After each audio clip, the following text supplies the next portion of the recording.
What is up everyone, Nick here, and in today's video we're going to be covering the very start of my newest cosplay build, Rinzler from TRON Legacy. And if you don't know what TRON Legacy is, what's the matter with you?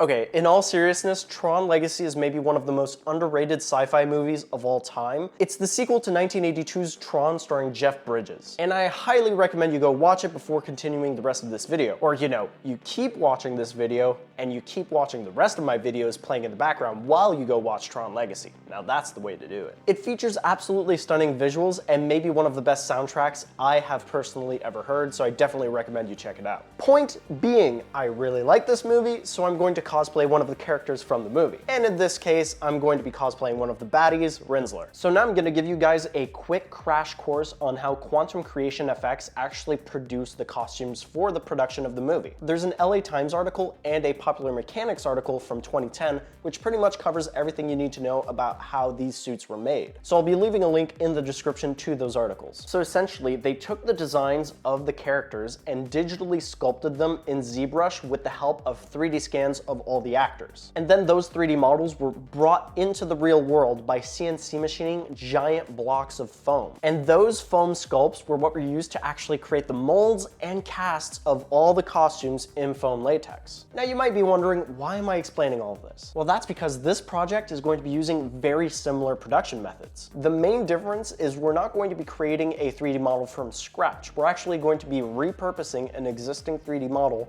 and sculpting and scaling it to my proportions. And once all the 3D models are appropriately scaled, we're going to be 3D printing everything, sanding it to make sure that the surface is nice and smooth, and then we're going to be creating molds off of those 3D prints so that we can cast everything in super flexible silicone. And for this project, I'm going to be using Smooth-On's Rebound 25 2-part silicone so that I can create all the molds, and then I'll be using Smooth-On's epoxy coat so I can create a hard shell around those molds, and then I'll be using Smooth-On's Dragon Skin 10 so that I can actually create these silicone casts for the costume. Smooth-On, for those of you who don't know, is a company that specializes in manufacturing rubbers, liquid plastics, foams, and other materials used for mold making, casting, and special effects. They provide materials for a wide variety of different industries that require high quality materials for mold making and casting with intricate details and durability. And they were nice enough to send me all the materials required for making this project. So stay tuned for the next update video where I cover my entire process of mold making and casting. But before we can do literally any of that, we need the 3D models of the costume. But luckily for us, Do3D has us covered. About a month ago, I asked Do3D if they could potentially make file sets for characters of TRON Legacy, and they delivered. So they currently have file sets for both Rinzler and Clue available on their website, and they should have file sets for Sam Flynn available very shortly. Now, it's great that we have good quality files for the actual costume, but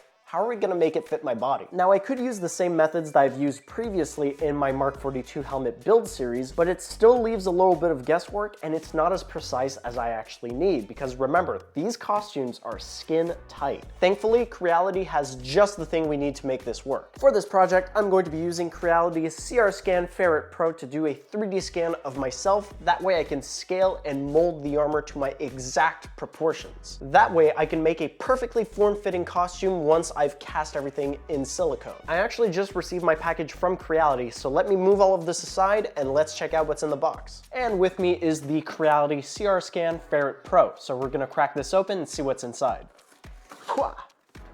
And money shot. Hey, really nice case. Wow, okay, cool. So we have a very nice travel case, and let's see the goodies. Okay, so we have the instructions right here, and we have all of this stuff. Let's just open this up right here. So we have a bunch of different USB cables, so we'll see in the instructions what this is for. Yeah, okay, so here we have a cute little tripod. Wow, that's really nice. Okay, we also have a mount for a cell phone, and we have the actual camera itself for the scanner, so this seems to go something like that. Yep, there we go. And this little black box right here is the wireless bridge. And lastly, we also have this handy dandy handle, which is also serving as a battery. So I'm gonna start assembling all of this and we're gonna test it out.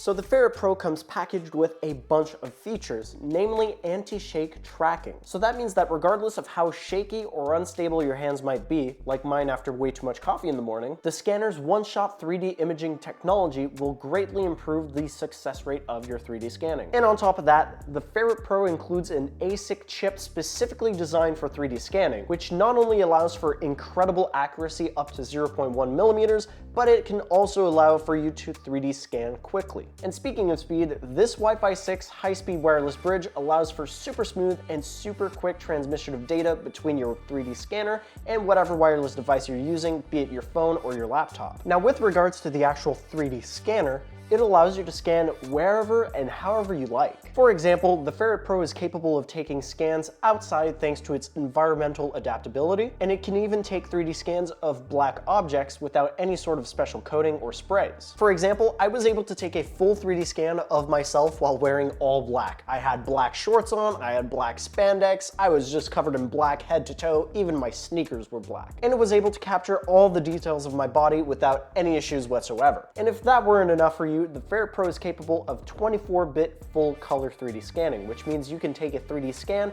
and have all the colors of your object faithfully represented in the 3D model. So before we move on, I just want to briefly cover how the 3D scanner actually works. First off, you need to configure it in the way that you're going to be using it to transmit your data. For example, if you really wanted to, you can grab one of the cables included with the kit, plug it directly into the 3D scanner and plug it into your computer and transmit the data that way. But if you don't want to be restrained like cables like I do, I decided to go with this configuration. So we have the battery / handle right here, we have the tripod, and we also have our wireless bridge attached right here. So we can start off by giving the wireless bridge power. This light should turn on, and once it's green, that means that we can connect our device to the wireless bridge. So for example, if I wanted to take 3D scans with my phone, I would download the CR Scan app off the App Store, and then I would connect my phone to the Ferret Pro Wi-Fi. And once this is all paired up with the 3D scanner, I can simply attach my phone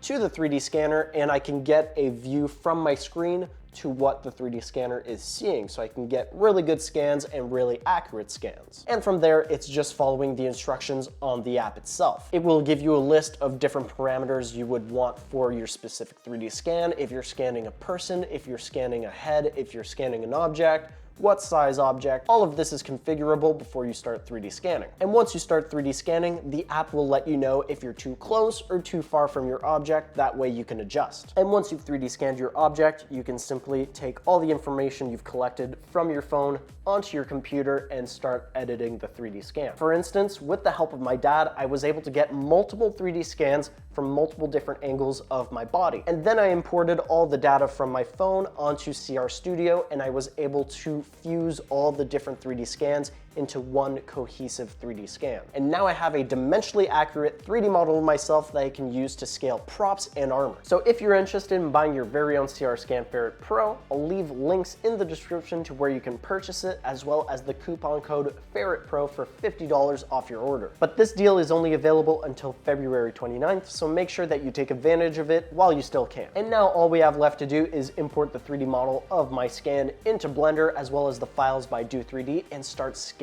Now I could have taken my time and printed out some test strings to make sure that all the parts would fit me. But where's the fun in that? So instead, I decided to print everything as fast as humanly possible. And to 3D print all the components, I decided to go with Polymaker's CosPLA, specifically their Type A, which is supposedly easier to sand. Now, I haven't had the chance to test this out because I wanted to make sure that I had all the parts printed and made sure that they actually fit me before starting the printing process, but the prints themselves came out absolutely flawlessly. Like, not only is this filament easier to sand, but just the fact that the layer lines are barely visible, this is going to be so easy to sand. Honestly, I think this suit's gonna be ready in no time. And since printing all these parts out in CosPLA, I decided to check out some of Polymaker's other filaments, namely their ABS, which I used to print out this part of an identity disc. And as you can see for yourself, the print quality with this black ABS is insane. It's absolutely bananas. So I can't wait to test out acetone smoothing with this. I really look forward to it. So with all that said, I highly recommend you go check out Polymaker and their various lines of filament. And I really have to thank Polymaker for sending me some of their CosPLA. Without them, this project wouldn't be possible. So to recap, I was able to print the entirety of this Rinzler costume in under a week over 6 or 7 3D printers. So yeah, pretty speedy. And the only thing that's left to 3D print are the gloves and one of the shoes. And besides that, this whole suit is ready for the next step. And during the week that this suit was 3D printing, I was prototyping what is arguably one of the most important elements of a Tron cosplay, and that's the back mount for the identity disc. So let me move this aside, and here we have the prototype. So it's this little light gray piece that I printed in CosPLA, and essentially I wanted to be able to mount Shrieker 1's identity disc to my back. But the only issue with that is I can't rely on any internal mechanism to mount it to my back because there's absolutely no room. So that means that I can't install any high strength magnets. There's just no room in this disc. So whatever I have to do to attach this to my back has to rely on whatever's on my back. So I began researching and I finally discovered the thing that was gonna make this work. And they're called spring plungers. Basically, they are these little pieces of threaded metal that you can screw into threads, and on the inside there's a spring, and on the outside there's a ball. And this ball is under spring tension, so whenever it's pushed down, it will spring back up. And that's what I installed into this light gray 3D print. So on the outside, I have these 4 holes which line up with the hollow diodes of the disc. And that means that when you lock it onto the back, the disc won't shift side to side. It's going to stay centered with this inner C-ring. And on the corners of this 3D print, you have these little spring plungers. And this circle is the exact diameter of the inside of Shrieker 1's identity disc. And these spring plungers just barely stick out, and they're at the exact height where they will lock over this ridge right here.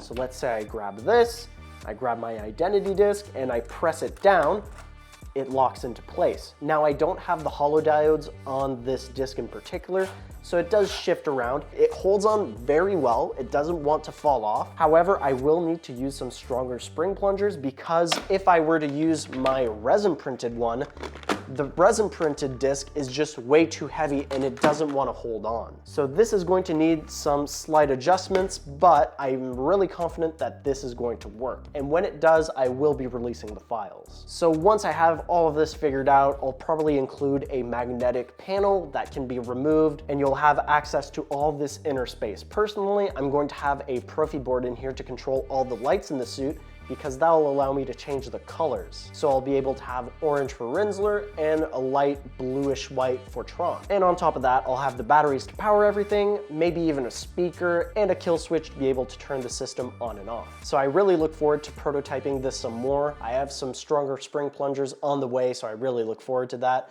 But with all that said, that's going to be it for today's video, and I hope to see you in the following weeks where I post more update videos where I cover the molding and the casting of the entire suit and how I assemble everything with the bodysuit, the electronics, and the helmet. So until then, I hope to see you in the next one.